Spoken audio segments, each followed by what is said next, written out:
Қалайсыздар?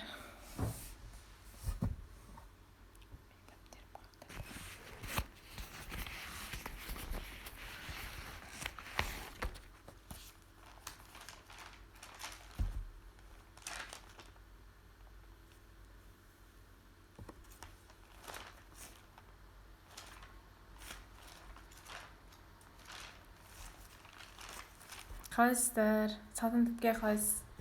Айгүл тәте қалыңыз қалай?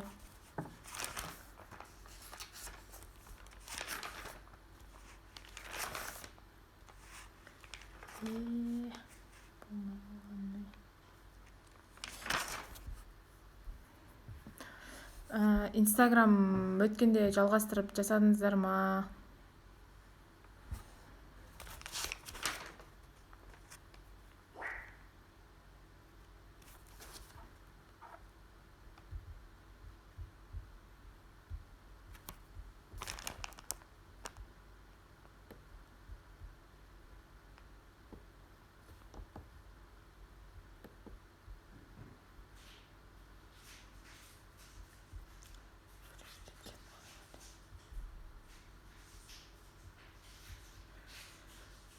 Оразаларыңыз қабыл болсын, бүгінгі айтпақшы, ниеттеріңіз қабыл болсын. Жақсы, Сабра, өзің қалайсың? Оразадан оразаға жете берейік. Өткен тақырыптардан сұрақтарыңыз бар ма? Сәлеметсіз бе, Балнұр ханым, қалыңыз қалай?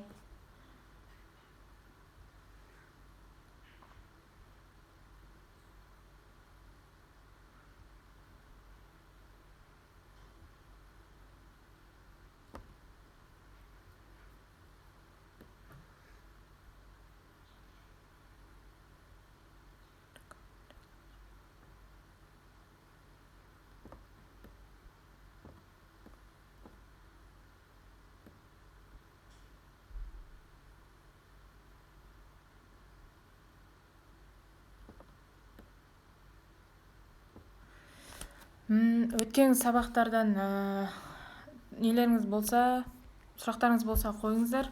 Өткен сабақта біз пост дайындауды өттік қой, жалпы түсіндіңіздер ма? Telegram ботты арқылы текст инстаботты қолданып, күнделікті посттарыңызды солай әдемі қылып, сапалы қылып жазып шығара беріңіздер.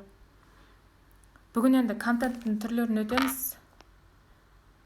Мына жаққа дайындап қойған слайдым шықпай қалды. Сіздерден кешірім сұраймын. Группаға жіберем, бірақ барлығын ақпараттарды жіберемін. Сабра, молодец, күнде пост салып жүрсің ба? Жарайсың. Сторис салып жатсыздар ма? Сторис түсіріп жатсыздар ма? Күніне хотя бы 4 живой түрлеріңізді көрсетіп, халықпен таныстырып түсіріп қойсаңыздар өздеріңізді. Одан кейін 4 кәдімгі сурет, мәлімет, өздеріңіз салаларыңызға, жұмыстарыңызға байланысты стористар салып тұрсаңыздар болады.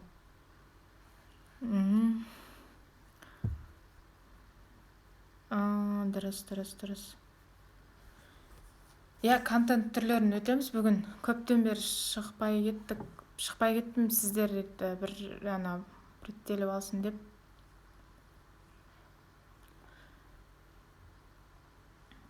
Жалпы бүгін контенттің 3 түрі бар негізі. Соны өтетін боламыз. 4 адам кірді ғой, бастай берейін. Көп созбаймын ғой, мен қысқа нұсқа айтам. Қалған неде жіберем, WhatsApp'та жіберем. Арғарап түсінбеген сұрақтарыңыз болса, жекеге шығып сұрап алсаңыздар болады. Не жерге негізі слайд дайындап қойған едім, слайдым дұрыс нетпей қалды. Ашпай қалды. Молодец, 4-6 рет. Түсіре беріңіздер.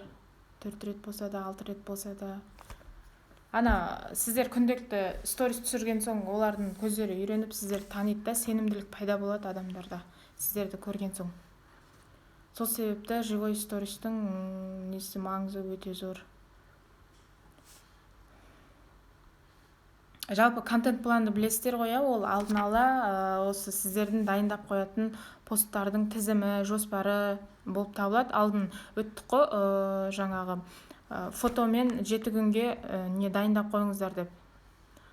Посттарыңызбен фотоны дайындап қойыңыздар 7 күндік. Жаңа бірінші күн селфи, екінші күні жаңа стрит лук, көшеде түскен фотоларыңыз, үшінші күні солай ретмен. Енді оларда ішінде қандай ақпарат қанша пайыз болу керек, сатылым әкелетін пост қандай қанша пайызды алу керек, сол жайлы өтетін боламыз. Молодец, статистика көтеріліп жатса тамаша, қуаныштымын. Күнделікті сондай пайдалы ақпараттармен бөлісіп отырыңыздар. Сосын бүгін енді қалай жаңа оқырман санын көбейтуге болады. Гифті білетін шығарсыздар, иә? Гиф бар, сосын конкурс жасап, өздеріңіздің оқырман сандарыңызды көбейтіп, белсенділігін арттыруға болады. Сол жайында да ақпарат бере кетемін.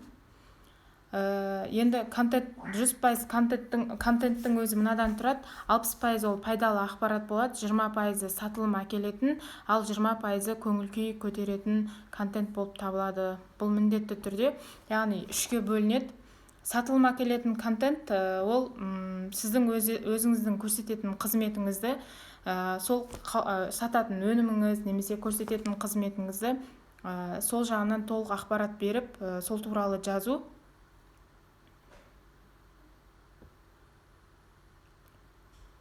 Сол кісілердің жаңа ойында жүрген сұрақтарына жауап беру, сол кісілерге сұрақ қою, бұл енді сатылым әкелетін контент болып табылады. Яғни сіз өз өніміңізді ұсынасыз, сол туралы ақпарат бересіз, сол туралы мәлімет бересіздер, оларды не қызықтырып жүр сіздің өніміңіз, қызметіңіз бойынша, сол бойынша сұрақ-жауаптар алу арқылы қызықтыра аласыздар. Одан кейін егер сіз жақсы ақпарат беріп жатсаңыз, өзіңіздің қызметіңіз жайлы, жаңа өніміңіз жайлы, бірақ суреттеріңіз сапасыз болса, алдында да айта кеттім, ол өтпейді адамға, оқырманға өтпей қалады. Сол себепті ақша қойып статистиканы көтерсем ба? Ол да болады, қазір оны айта кетем соңында. Қысқа бір-екі ауыз айтып жіберейін, сосын ары қарап сұрақтарыңызға жауап беретін болам. Жалпы сатылым контент жаңа 3-ке бөлдік, ол 60% нені пайдалы ақпаратты құрайды, 20% сатылым әкелу керек, ал 20% көңіл-күй көтеретін. Яғни оған конкурстар, түрлі ойындар ұйымдастыру, соның барлығы жатады. Жаңа естеріңізде болсын, сапасыз сурет мүлдем қоймаңыздар. Сапасыз сурет барлығын жан-жаққа қашырып жібереді. Ол сіздердің нелеріңіз, тақырыптарыңыз, посттарыңыз әдемі болса да, ол өтпей қалуы мүмкін, суреттеріңіз нашар болса. Сол себепті суреттеріңізде, нелеріңізде, посттарыңызда екеуі бірге бір-бірімен сай болу қажет. Сонымен қоса пайдалы контентке жаңағы сіздердің клиенттер бар ғой, риза болған, сіздердің өнімдеріңізге, қызметтеріңізге риза болған отзывтарды салып қою керек, солардың алғыстарын салып қою керек. Оның бәрі адамдарға, оқырмандарға сенімділік тудырады. Сол себепті міндетті түрде міне мен осындай пікірлер келіп жатыр, мен өте қуаныштымын деген сияқты пост жазып, сол кісілердің жіберген отзывтарын салып қойсаңыздар болады. Ол міндетті түрде адамға жақсы сенімділік туғызады. Сонымен қоса олардан осылай видео отзывтар сұрап алсаңыздар болады. Олар міндетті түрде қысқа 1 минуттық өз пікірлерін, алғыстарын білдіріп жібереді. Соларды салып қойсаңыздар болады.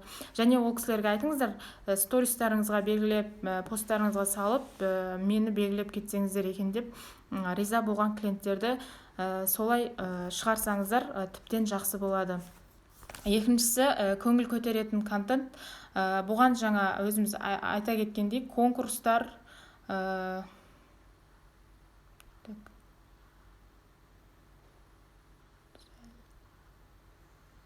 құттықтаулар, оның ішінде әзілдер болады.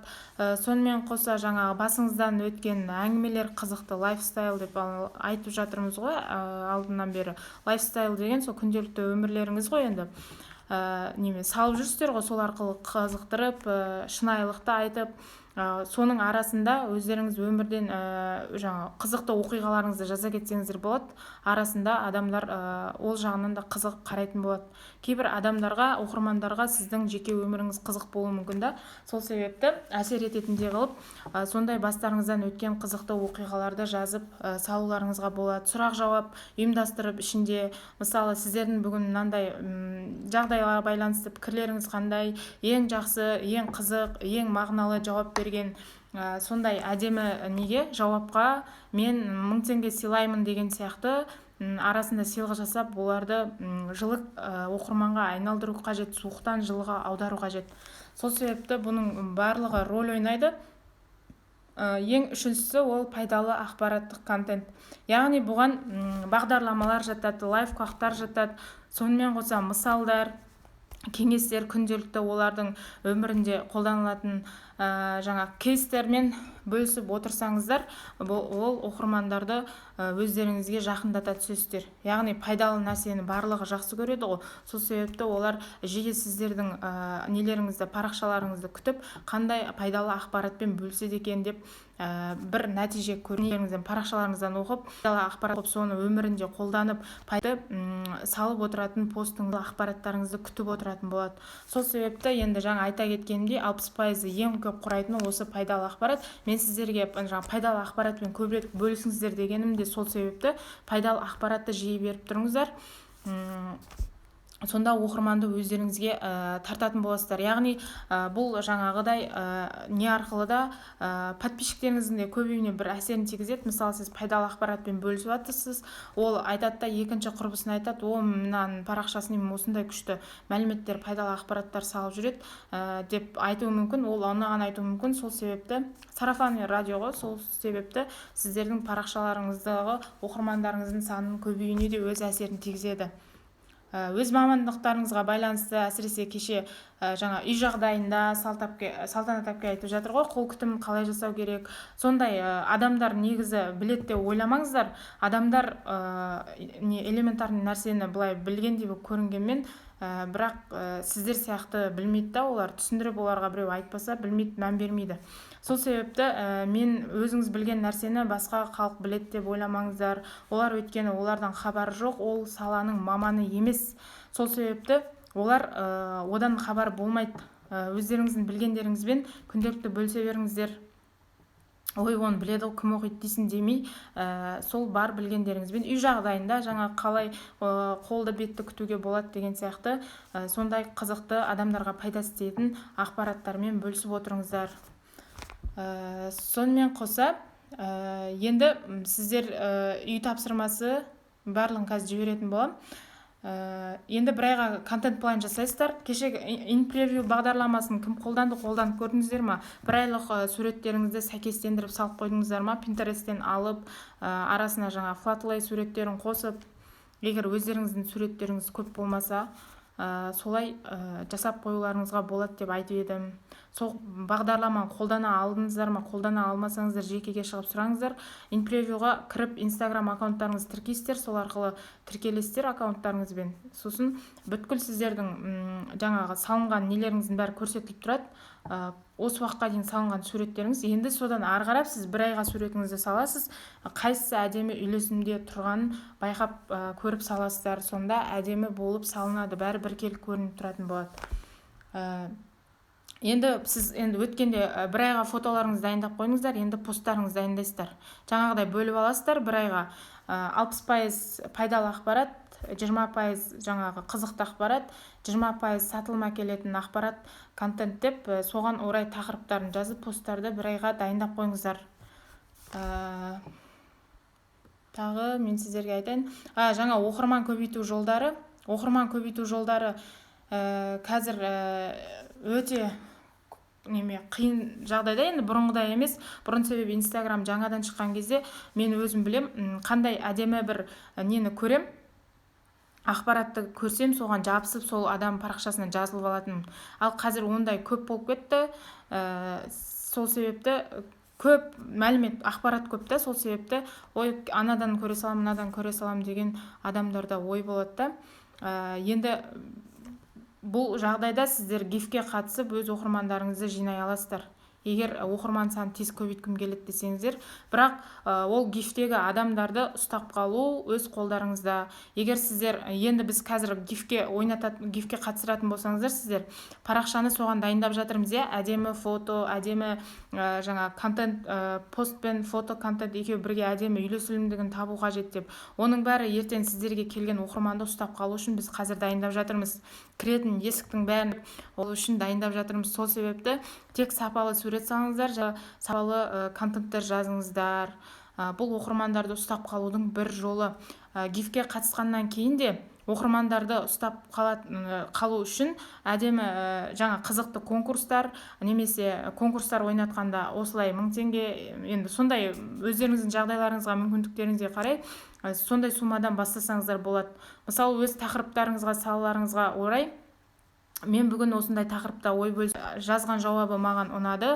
Сізге 1000 теңге жаңағы Каспий аудан қалайсе атсалысыңыздар деп, соның арасында адамдарды қызықтырып конкурстар ұйымдастырып қойыңыздар. Немесе өздеріңіздің қызметтеріңізге ұсынсаңыздар болады. Мысалы Гүлмира әпке қалыңыз қалай?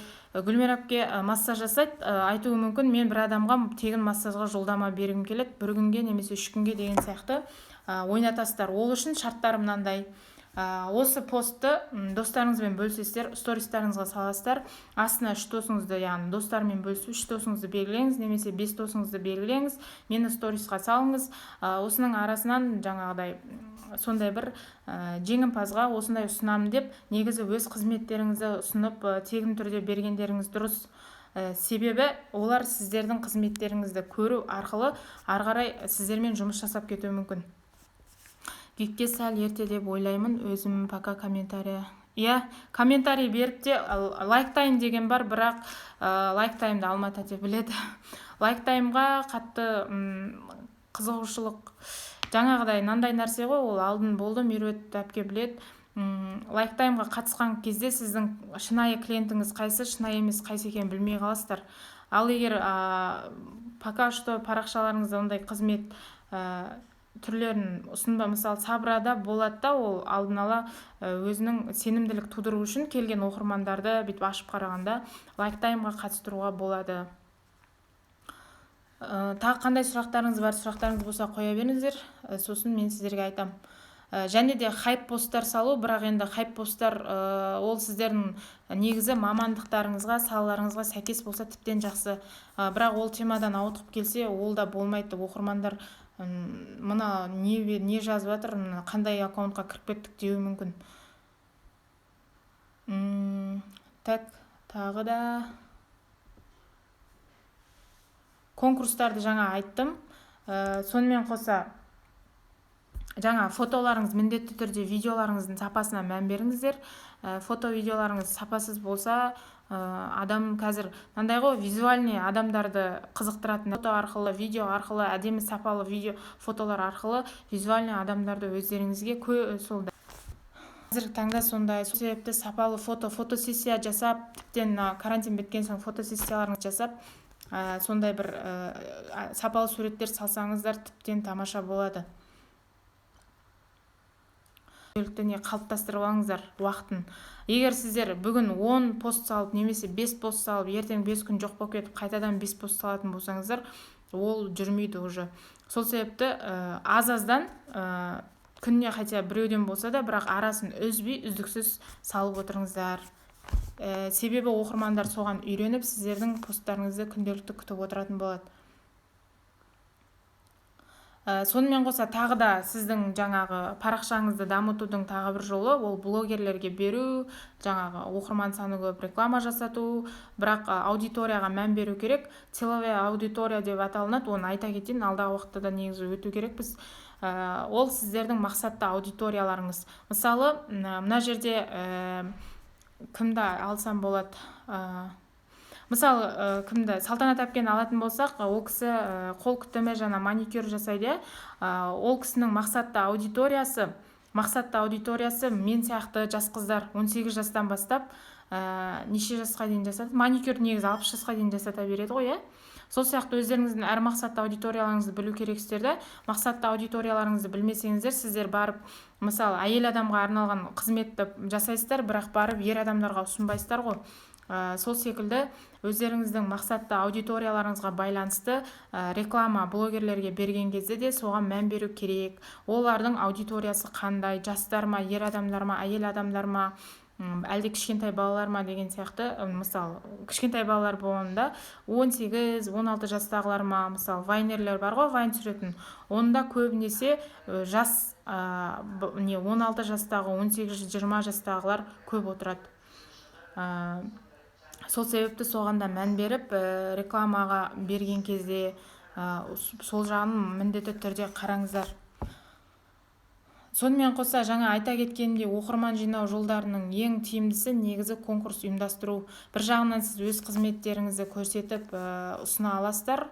Жаңа сіздің қызметіңізді көрген соң ол жерде оқырмандар сіздерге жаңа қолданғысы келіп клиентіңіз болуы мүмкін. Сондықтан енді өздеріңіздің салаларыңызға байланысты мысалы конкурс ұйымдастырыңыздар немесе тегін марафон ұйымдастырыңыздар. Мен өзім мысалға айтып кететін болсам, мен бұлдан СММнан емес, мен психологиядан бастадым да бірінші кезде. Себебі менде психологиядан өте көп не болды, өзім тәжірибемде қолданғанды басқалармен бөліскім келді. Сол себепті тегін түрде марафон ұйымдастырдым. Ол марафонның шарты жаңағы маған тіркелу, мен сол постым астына 3 досым белгілеу және сториста бөлісу болып сондай шарт қойдым. Соған орындаған шартты орындаған кісілерді ғана марафонға қосамын деп солай пост салып жасадым. Сонда маған 130 адам келіп, тегін марафонға 130 адам қатысты. Ол жерде мен өзін-өзі дамыту туралы айттым, өзімен жұмыс жасау, уақытын тиімді пайдалану, өзімнің өмірімде қолданған нәрселерді солай жасап көрдім. Сол секілді өздеріңіздің салаларыңызға байланысты жасап көріңіздер.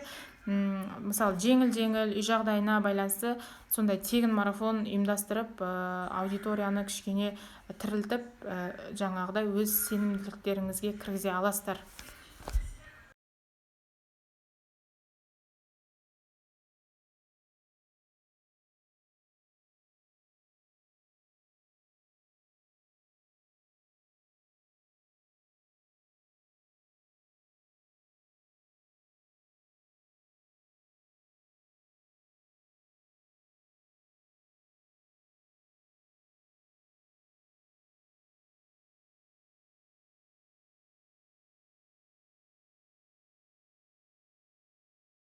Сет нашар ұстап жатыр. Так, тапсырманың бәрін қазір жазбаша түрде жіберем. Сонымен қоса сторис түсіру барысында кемінде 3 адаммен сіздер жаңа танысып, комплимент айтып, соны сториске түсіріп салу керексіздер. Негізі енді білмеймін, ертең сыртқа шыға аласыздар ма, шыға алмайсыздар ма. Сыртқа шыға алмаған жағдайда танысқан кез келген адамдарыңызбен аулада отырсаңыздар да, дворда отырсаңыздар да, жолда кетіп бара жатып, сондай адамдармен общение ұстауға тырысыңыздар.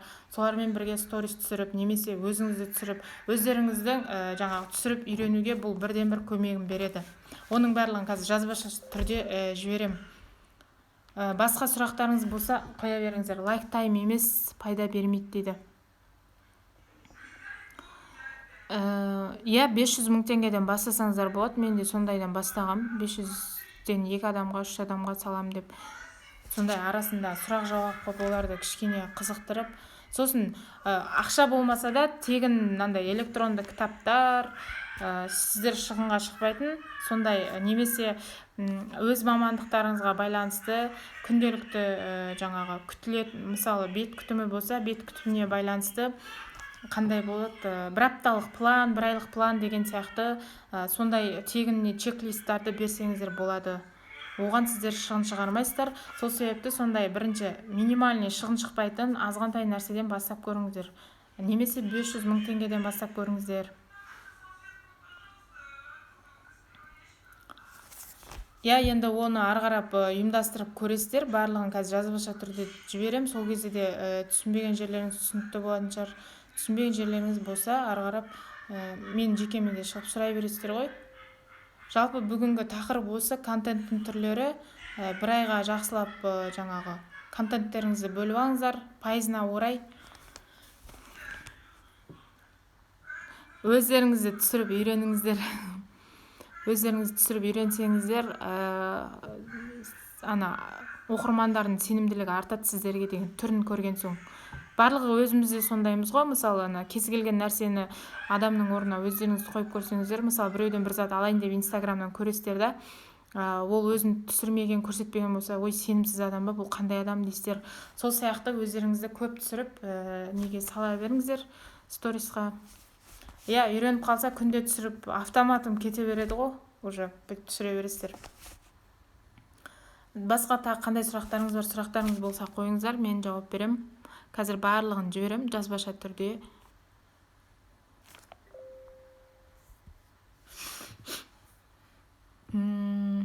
Гифке қатысам десеңіздер, мен гифке қатысқанда абай болыңыздар, бірақ көпшілігі алдап кетіп жатады ғой. Мен осы гиф ұйымдастырушымын, осы атақты біреуді айтады да, мен осындай деп. Ол на самом деле өтірік айтуы мүмкін. Сол себепті или маған хабарласыңыздар, мен өзім қатысып жүрген бір-екі нелер бар, сенімді адамдар бар. Соларға айтып, номерін берем, сіздер өздеріңіз сөйлесесіздер. гифқа қатысқанда бірақ міндетті түрде аудиторияға мән беріңіздер. Мақсатты аудиторияларыңыз, сіздердің мақсатты аудиторияларыңыз бұл сіздерден алатын адамдарыңыз, сіздердің клиенттеріңіз ғой, нағыз таза клиенттеріңіз солар. Сол мақсатты аудиторияға қарап алыңыздар. Мысалы, вайнерлерде көбінесе жас адамдар отырады, жас балалар, жас қыздар отырады. Олар қызықтау үшін жаңағы жас вайнерлер бар ғой, түсіретін. Ал ауылдың қыз келіншектері, жаңағы фудблогерлердің аудиториялары, олар жаңа өңшең декретте отырған аналар, үйде тамақ пісіретін сондай әйел адамдар болады. Сол себепті бірақ гифті қатысқан кезде де аудиторияға мән беру керек. Егер сіздің аудиторияңыз әйел адамдар, жаңағыда үйде отыратын декреттегі аналар болса, сіз барып вайнерлердің несіне, гифіне қатысып спонсор болдыңыз да, өңшең жастар жинап алдыңыз да, ол жастар сіздердің неңізге қызықпайды, тақырыбыңызға, сөйтеді да бәрі қашып кетеді, сосын сіздер шығынға ұшырап қаласыздар. Марафонға дайындық, өздеріңіз жоспарын құрыңыздар. Енді Балнұр ханым, сіз жалпы немен айналысатын едіңіз? Сол бойынша марафон ұйымдастырып, қызықтырып, нано-бальзам, сіздікі нано-бальзам ба? Соның пайдалы жақтарын, қасиеттерімен бөлсем деп па, әлде сонымен бір 5 күндік емдеу курсын жүргізем тегін деп па, сондай бір марафон ұйымдастырып көріңіз. Енді сіз өніммен таныстырғыңыз келе ма ол кісілерді, әлде несімен таныстырғыңыз келеді, соған байланысты ғой. Аудитория деген түсіндіңіздер ма? Аудитория деген мақсатты аудитория, целовая аудитория деп атайды ғой орысша. Қазақша мақсатты аудиторияларыңыз, ол сіздердің нағыз клиенттеріңіз ғой, көздеген. Сіздерден алатын кісілер солар. Сол сіздердің мақсатты аудиторияларыңыз болып табылады. Вайнды қарау уақыт жоғалту, бірақ бір жағынан мен де сөйтіп ойлағам, кейіннен қарасам, вайнерлерге де арасында қатысып қою керек екен деп ойладым. Мен бірақ әлі ешқандай вайнерлердің гифіне қатысып көрген жоқпын. Енді қатысып көрейін деп отырмын. Оларда просто жастар отырады да, жастар андай комментарий жазғанға неге белсенді болып отырады екен. Сол себепті мүмкін сондай көргім деп тұрмын өзім. Енді шықса, болса сіздермен бөлсем. Бірақ қазір өздеріңіздің нақты аудиторияларыңыздың гифіне қатысып нетуге болады, оқырман санын көбейтуге болады. Себебі ненің себебін айтып жатырсыз? Басқа қандай сұрақтарыңыз бар? Жаңағыдай конкурс ұйымдастырып көріңіздер. Жаңағыдай өздеріңіздің мамандық салаларыңызға қатысты тегін чек-листтер бар ғой, сондайлар беріңіздер. Немесе электронный кітаптар, сол салаларыңызға байланысты сондайлар беріңіздер.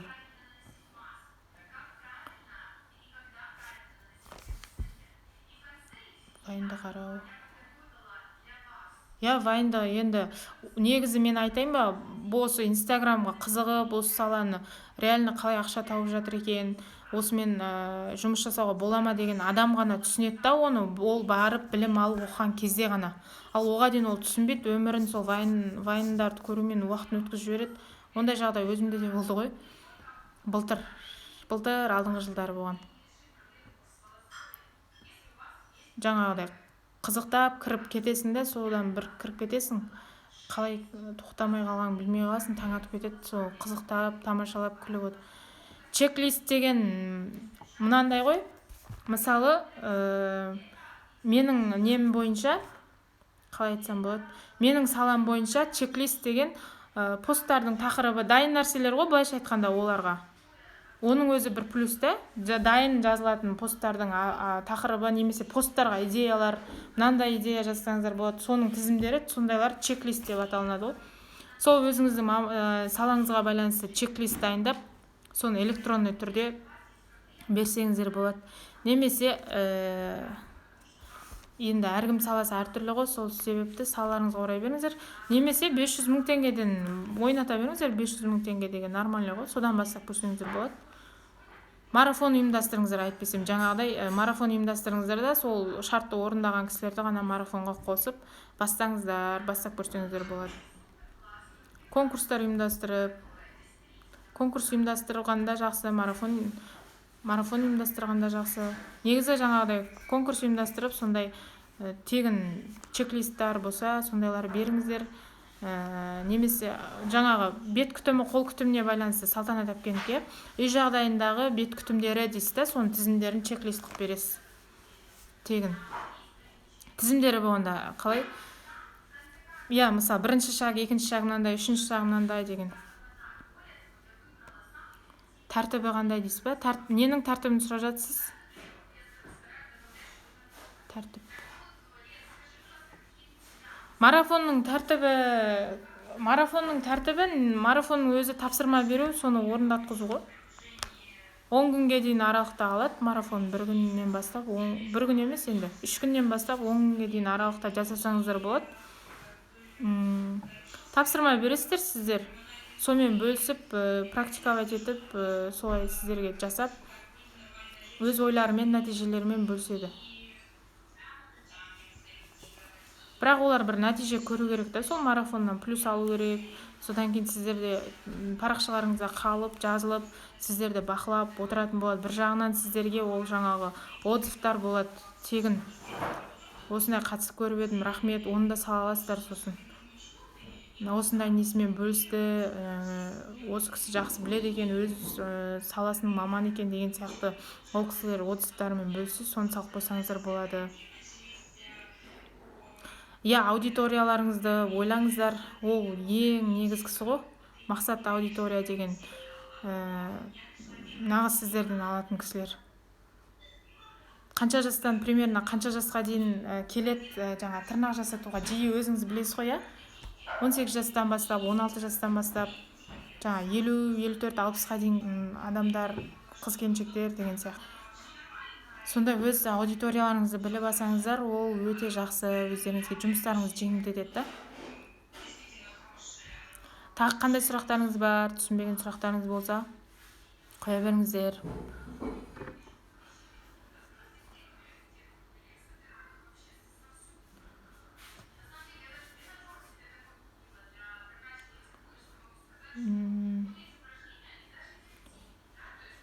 Тағы не айтатын ем, қосатындарым болса, қазір мен ұмытып қалдым ғой. Жаңа барлығын дайындап қойып едім, ол мына жақтан дұрыс көрсетпей қалды. Ең маңыздысы жаңа фотоға, постқа мән беріңіздер, фотоларыңыз сапалы фото. Сосын мынандай тақырыбымен, суретпен тақырып сәйкес келетін фотолар қойыңыздар. Кейбіреулердікі суретпен несі сәйкес келмейді да, тақырыптары сауатсыз болып көрінеді.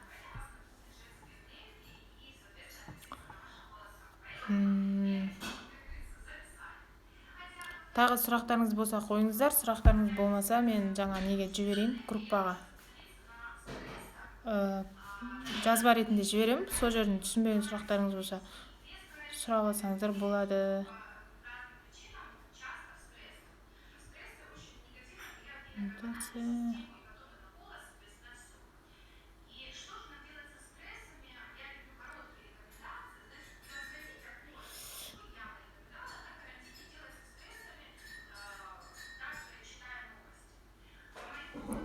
Сосын мынандай нәрсе ұйымдастырсақ болады арасында. Сіздер күнделікті посталатын болсаңыздар, кешке таман лайк-тайм жасаймыз өз арамызда. Сіздерді кішкене көтеру үшін. 20 адамбыз ба, 20 адам бір-біріне сол уақытта пост салып, бір-біріне лайк басады, комментарий жазады. Ол да кішкене сіздердің нелеріңізді көтереді. Комментарий, лайктың өзі сенімділік тудырады ғой, сырт көзден келіп қараған адамға. Сол себепті солай өз арамызда келісіп жасайық десеңіздер, жасайық. Посттарыңызды, бір айлық жаңағы нелеріңізді, контенттеріңізді барлығын дайындап болған соң, соны жасауға болады. Күнделікті салып отырасыздар, белгілі бір уақытты белгілеп қоямыз. Сол уақытта бір-бірімізге жаңағы лайк басып, комментарий жазып, кішкене ана жерде аудиторияның тірілуіне көмек береді бұл. плюс сторисқа да сторисқа да болады салуға, бір-бірін белгілеп мынандай қызметтер атқарады, осы қызметті пайдалансаңыздар міне осындай кісіге барсаңыздар болады деп белгілеп кетуге болады.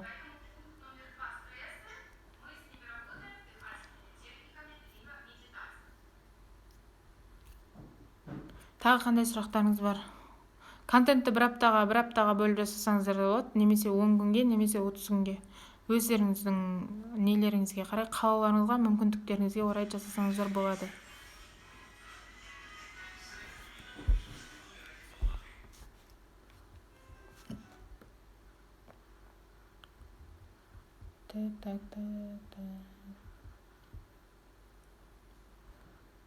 Ана кайдзен техникасы бойынша түсіндіңіздер ғой, иә? Жаңа біз қазір сіздерді егер гифке қатыстыратын болсаңыздар, соған қазір аудитория парақшаларыңызды дайындап жатырмыз. Егер сіздер парақшаларыңыз дайын емес, ішіне ештеңе салынбаған, фотосын бәрі нашар болатын болса, сіздер гифке 10 000 оқырманға, 5 000 оқырманға қатысып ойнатасыздар да, олар сосын қашып кетеді да бәрі. Сосын сіздер шығынға ұшырап қаласыздар.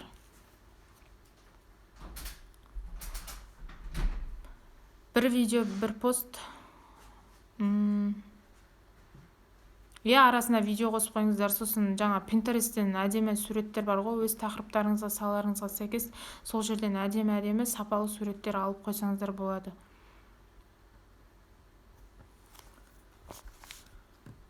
Жалпы осылай. Басқа сұрақтарыңыз болмаса, мен қалған бәріне де жіберем WhatsApp'та.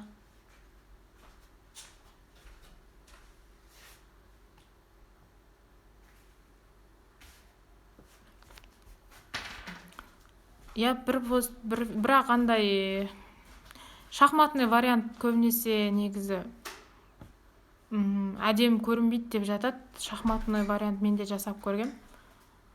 Сол себепті енді өздеріңіз көресіздер, бірақ бір-бірімен түстер үйлесімділігін тапса, ода тұрған ештеме жоқ деп ойлаймын. И жаңағыдай бір күн селфи, екінші күн көшеде түскен суреттеріңіз, үшінші күні флатлей, немесе бизнестеріңізге қатысты афиша болса, бизнеске қатысты. Солай қойсаңыздар болады. Жұмысыңыз басталсын деп отырсыз ба? Оға дейін сіз нелерін дайындап қоя беріңіз. Тырнақ туралы не берсем болады? Как раз қазір қол бос кезіңізде саусаққа, тырнаққа, қол күтімі деп бөліп алыңыз да, соның ішінен өзіңіз тақырыптар таңдаңыз. Тырнақты қалай алу керек?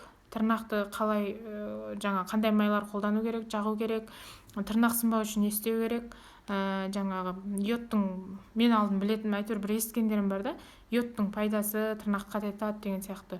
Сондай оңай жеңіл тақырыптармен үйлерінде олар қазір істей алатындай сондай посттармен бөлісе беріңіздер.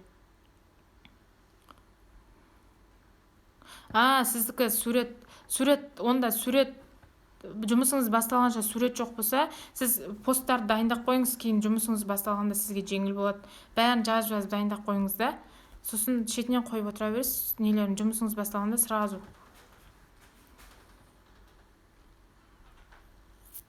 Мен қазір Instagram ашып қарауға нем болмай кетті, көріп қояншы, қалай болып жатыр екен.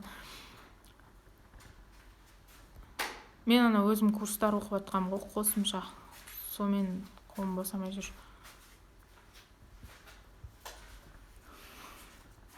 Тағы қандай сұрақтарыңыз бар? Салтанат әпке, сіз сөйтсеңіз болады. Қазір как раз қол бос кезде күнделікті есіңізге түскен тақырыпты бір 10 шақты сөйлеммен бүйтіп арасын ашып міндетті түрде жазыңыздар. Арасы жабысып қалса түсінексіз, оқу қиындау болып кетеді, адамдар сосын до конца оқымайды да, оны кетіп қалады. Ал мынандай арасы ашық болып әдемі болып жазылса, тез оқып керегін адамдар, оқырмандар өздеріне алады. Бір апталық жаңағыдай үй жағдайындағы тырнақ күтімі деп тақырып қойыңыз да, соған арнап 10 сөйлемнен болса да 5-6 сөйлемнен бүйтіп әдемілеп жазып дайындап қоя беріңіз. Көп қып. Мына күн салам, мына күн салам деп.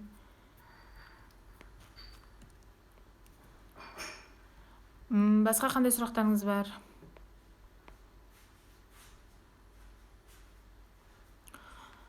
Оны PicsArt'та жасайды ау деймін, мен соны жасаймын деп әлі жасамадым. Шынымды айтсам, оған қарауға уақытым болмады, бірақ бір оқығанымда, алдын көргенімде PicsArt деп естігем.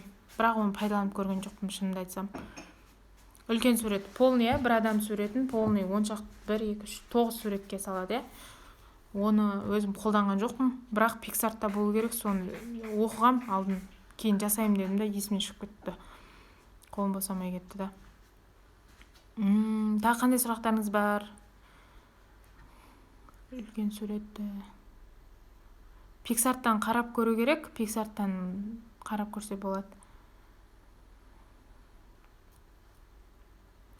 Тағы фото, видео, контентке постқа байланысты не айтуым керек еді? Вроде бәрін айттым ау деймін. Мен жаңағы нем шықпай қалды ғой.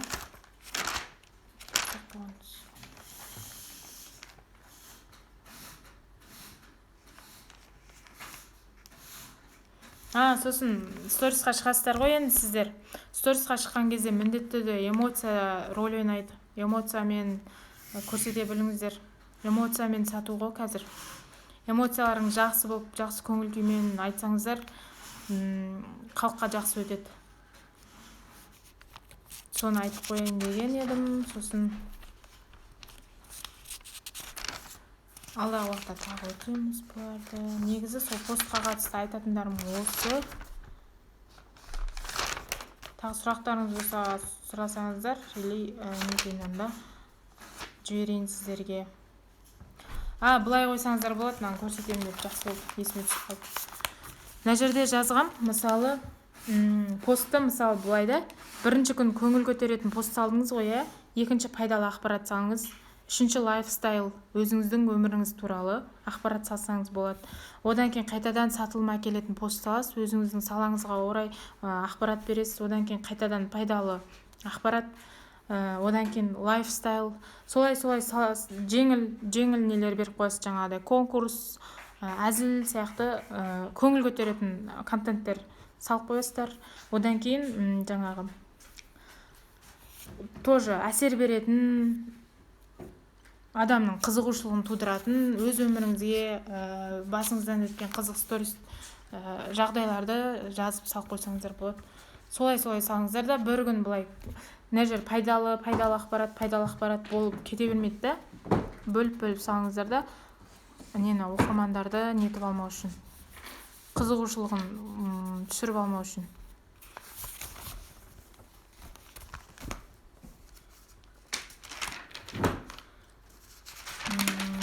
Жалпы сол, онда басқалар көріп алар деп ойлаймын, нені сақтап қоям. Қазір енді сіздерге қалған бәрін жазбаша түрде жіберем. Жақсы, сау болыңыздар. Көріскенше.